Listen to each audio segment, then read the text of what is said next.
Assalomu alaykum va rahmatulloh. Bizda soat 8 ertalabki.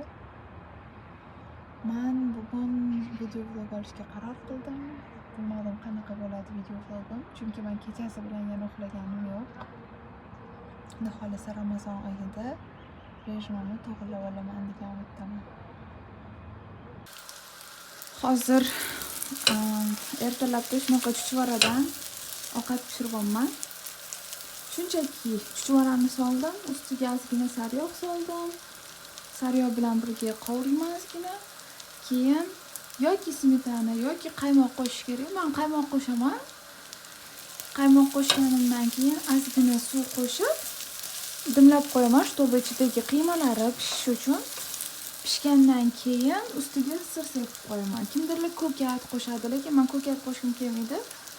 Hozir qaymoq qo'shib oldim. Ozgina universalniy priprava ham qo'shdim. Bunaqa universalniy magini pripravasidan qo'shdim. Tuz qo'shmadim lekin. Oxirgi paytlar ba'zida ovqatim tuzli bo'lib qolyapti-da, shuni hisobiga tuz qo'shmadim. Yo'q, mana hammasi qaymoqlarga botdi. Endi ozgina suv qo'yamiz. Mana ovqatim shunaqa chiqdi. Suv quyganimdan keyin chuchvaralar suvini yutib oldi. Pashti suv qolmagandan keyin sir sepdim va tagini o'chirib ustini yopib qo'ygandim. O'zi shunaqa erib chiqdi. Endi men tishlarni yuvishim kerak. Shunaqa oshxonaga quyosh tushib turibdi. Yaxshi ko'raman shunaqa quyosh tushib turganda oshxonam rosa ham. Ovqatimni yeb oldim, tishlarimni yuvib oldim. Hozir endi dorim ichish esimga kelib qoldi. Men bitga turmush o'rtog'imga ovqat solib, ustini shunaqa qilib yopib qo'ydim. Hozir uxlash vaqti. Aytgancha oldingi vlogimda ham olgandim, vitaminlarni ichish boshlayman deb. Lekin faqat hozir temir ichyapman, hali bularni ichmadim. Menga hozir glavniysi mana shu temir bo'lib turibdi. Qolganlarini ichish esimdan chiqib qoldi to'g'risini.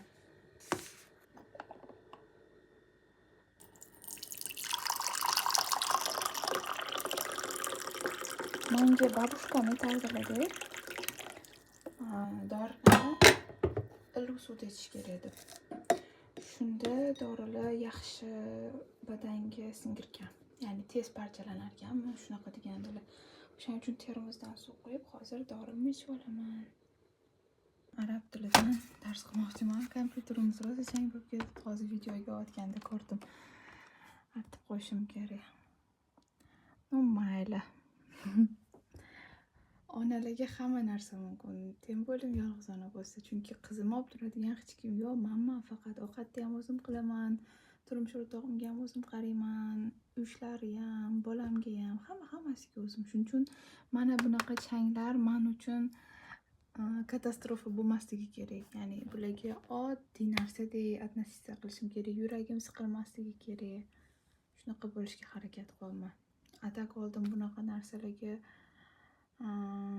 juda strogi turardim. Shunaqa gaplar. Ona bo'lgandan keyin mana shu narsalar ham ayb emas ekan.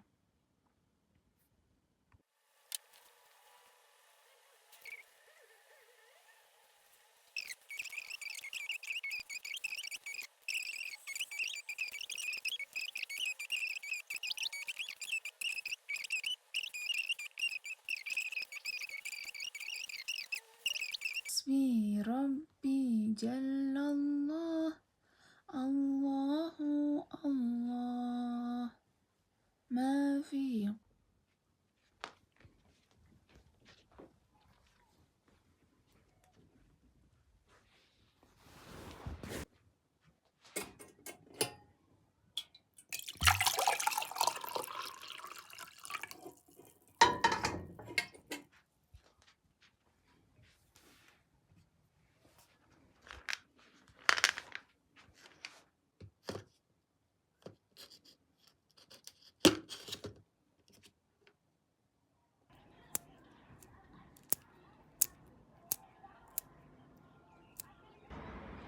Qizada xufton kirdi.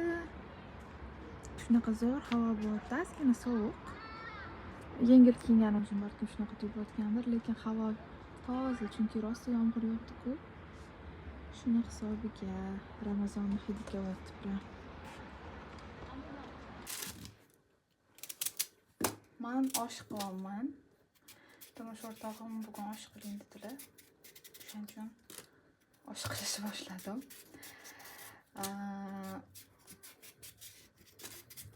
Anchadan beri osh qilsam o'xshab chiqyapti, lekin bir xil guruchda qilaman deydi oyim.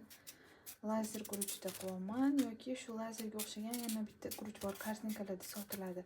Ana o'sha guruchda qilayotganim uchun doim yaxshi chiqyapti. Endi bu safar onam vodiyga borganlarida ko'pgina guruch olib kelgan ekanlar, shundan menga ham beruvdilar.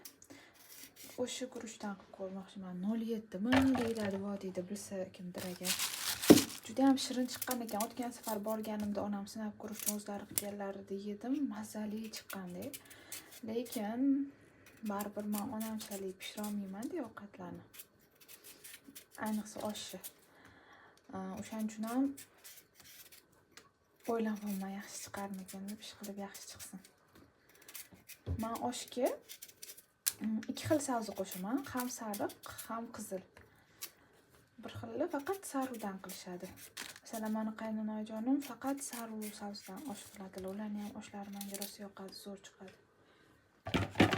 Shunaqa kamroq sariq, ko'proq qizil nima deyapman?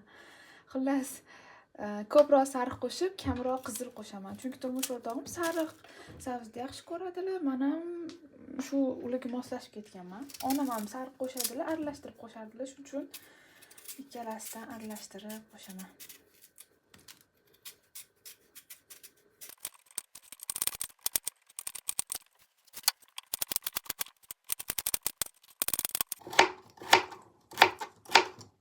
Men YouTube'dagi birinchi hitimni oldim. Ya'ni birinchi negativ xabarni oldim. Tabriklasanglar bo'ladi, deymi? Xullas, men Musa brendidan Ramazon set bor ekanda hozir.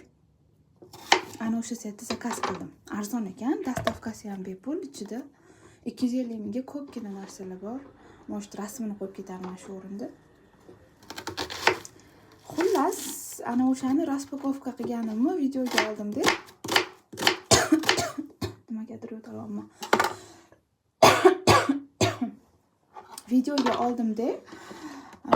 YouTube'ga shortsga joyladim. Kanalimga kirib shortsga o'tib ko'rsanglar bo'ladi. Keyin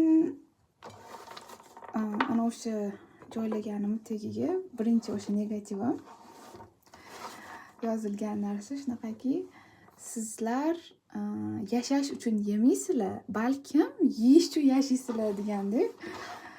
To'g'ri, bu gap asosli bo'lishi ham mumkin. Hozirgi davrda ko'p yeyishimiz, ya'ni oldingi davrga nisbatan solishtirsa shunaqa ko'rinadi. Albatta shunaqa ham.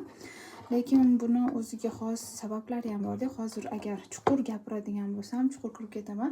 Lekin masalan, men hozir vitaminga muhtoj insonman. Aslida ko'p yeyishim kerak, lekin hatto men umuman ko'p yemayman. Turmush o'rtog'im ham, qaynonajonlarim ham, onam ham ko'p aytishadi, kam ovqatlanaman. Esimdan chiqib qoladi ba'zi ovqatlanish. Masalan, hozir ham ertalab yegan chuchvaram bo'yicha yuribman-da. O'sha ertalab bitta tarelkada chuchvara yedim. Shu bilan hozirgacha yuribman. Hozir уже xufton kirgan. Faqat suv ichdim orada bir marta, и всё. Не суть, просто men bundan ko'p ham yeyishim mumkin, kam ham yeyishim mumkin. Bunga hech kim aralasha olmaydi. Ya'ni hech kim nima desam bo'ladi, zimmasidagi narsa emas meni qancha yeyishim yoki birovni qancha yeyishi. Shunchaki aytmoqchi bo'lganim, bilib bilmasam ba'zi insonlar negativ yozadi-da. Nafaqat menga-yu bu birinchisi. Juda ham ko'p o'rinlarda, masalan, Instagramda ko'rib qolsam, YouTube'da ko'rib qolsam, asossiz o'zlarining fikrlarini gapirishadi va men bu narsaga umuman qarshiman. Chunki siz bilmaysiz ekran ortida nima bo'layotganini. Balkim asoslidir fikringiz. Asosli bo'lsa mayli, lekin asossiz ayblab qo'ysangiz-chi. O'shaning uchun men masalan nimadir menga yoqmasa, lutchi yozmasdan, indamasdan o'tib ketib qo'ya qolaman-da. Shu narsani men to'g'ri deb bilaman. Men osh qilishga harakatda boshladim. Sabzi, piyoz hamma narsani tayyor qilib oldim. Biza mana shunaqa onam oldin eslayman-da, kichikligimizdan oshga kartoshka qo'shardi, shunaqa maza qilardim, ta'mi yoqardi. O'shanga men ham o'zim kartoshka qo'shib osh qilayotganimda. Ba'zida ikkita ham qo'shib yuboraman, keyin oshim damlagunimcha bittasini olib yeb qo'yaman deb. Shunaqa kartoshka oshda juda ham mazali bo'ladi.